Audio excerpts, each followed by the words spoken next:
So I'm back recording part 3. It's probably going to be uploaded later because my phone gets real full and I have to delete a lot of stuff before I can upload the video. So anyway, I woke up the next morning. She had gave me the coffee enema before because my CVS cycle had begun. It had been 4 weeks since the last cycle. So I hadn't eaten for a couple of days. So she gave me the juice. I drank the juice. And I felt kind of good. It was gross. Tastes like motor oil. I remember finishing it up and like, oh my God, what the hell is this lady doing to me? But whatever.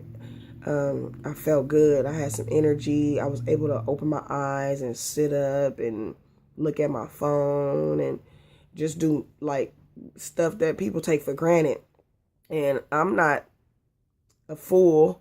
And I've been doing a lot of research and work on my own health because it seemed like the medical system was ready to let me just fall through the loops. They didn't understand what was going on, and they weren't willing to spend the time to understand what was going on. And so basically it left me in a position where I had to start finding out and discovering for myself what was going on, because I guess I have a real strong will to live. I'm a fighter. I come from nothing, and I guess I'm just not gonna give up easily. So when I was a kid, I remember having headaches occasionally. Not enough that I really felt that it was a need to bring to anyone's attention. But I would have real bad headaches, and on the way from school, I would pass out on people's lawns, and I remember getting woke up and walking home and crying from the pain and just going in my room and laying down and just getting through it.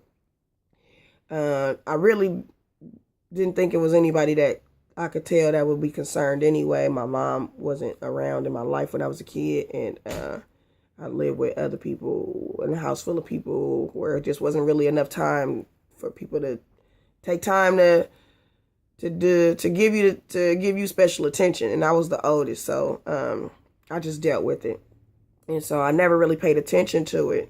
And then when I got pregnant with my first child at 17, I had a really very, very, very difficult time carrying him through the pregnancy. I was sick all of the time. I would get on and off the buses throwing up. I would go to the hospital at least once, twice a week. I remember my first time having my mom take me to the hospital, and she didn't even know I was pregnant, but I needed her to take me to Children's, and I was like 17 and I was throwing up. And the people came in the room and they were like, we're going to do a pregnancy test. Do you want your mom to know? I was like, I'm pregnant. We might as well just tell her. And at this point, I don't care. I'm tired of this pain. I'm tired of throwing up. We got to figure something out. But all they ended up doing was giving me some cimetidine and sending me off on my way. And, those type of instances I didn't really pay that much attention to. And then I got pregnant with my second child. And I probably had some spats with what I thought was food poisoning throughout those years that I didn't recognize as signs or symptoms of a underlying condition that I had been born with. So I had got pregnant with my second child at age 21, and with him I almost was like bedridden. I couldn't get out of bed. I laid there and just rocked all day for at least like 6 months. And I didn't know if I was gonna make it through that. And I was throwing up, sick all the time, could barely eat, could barely hold anything down. But I made it through. And then in about, I can't remember exactly the year, but the year my stepmother's Andrea Dawkins Tubby passed away, I had got pregnant. I think it was maybe 2009, 2010. I had just gotten married, so maybe 2009 or so. And it was New Year's around that time, I remember. Yeah, I had just gotten pregnant, so it was like 2008, 2009. And it was New Year's, and it was horrible. And for the first time, I was using marijuana just to be up and alive and awake. And I had both of my first two children, I never used any drugs with. Not any drugs. Not a drink, not a smoke. You can't even smoke. Didn't even smoke a cigarette around me. So I decided that I was going to have to abort this pregnancy. I couldn't keep the pregnancy. It was taking way more out of me than I had to give. And so I aborted the pregnancy, and instantly, every time I got pregnant, that was my 10th pregnancy.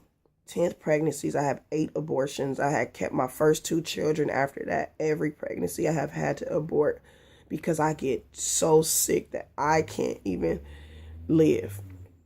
And so the last time I got pregnant, I was like, I'm keeping this one. But yeah, I got so sick that I had to use marijuana just to make it through, and I wasn't having a baby off of drugs. So I decided to abort the last baby. Haven't been pregnant since. I had got on birth control actually at that point. And it seems like once I started the birth control, that kind of threw the hormones really out of balance. I'd never been on birth control before, especially not something like that. I did the Mirena, the IUD, which was like a 3 to 5 year cycle. And I guess it kind of threw my hormones off balance when I'm already dealing with an underlying condition that I'm not aware of. And so it just allowed more toxins to build up in my blood and in my body. And I just proceeded to continuously get sick and progressively get sick. And it just didn't make sense to me. I remember on March, actually it was 2009. I remember March 2009, I came from church. And it was Easter actually, so maybe April. And we had met up and went to, is it Hometown? I think it's Hometown, where you go get the food, all you can eat. And I didn't eat much. But when I got home, I had excruciating pain for about 2 hours. Excruciating pain, and everything I tried to take for the pain, it kept coming back up. It kept coming back up. And so I was like, oh my God, I'm never eating Hometown buffet again. And I never ate Hometown buffet again for a long time because I just knew that it was that. But after that day, it seemed like it came every month at the same time, every day. And then, you know, and so that's when I noticed that this was a cycle. This is happening every month. And sometimes it will happen 2, 3, 4 times a month at the same times every month. And so that's how it went on. The video is ending right here. I'll continue with part 4 next time you see me. Thanks for watching, and go on with me walking through my journey on dealing with CVS and now using Gerson Therapy to treat my condition.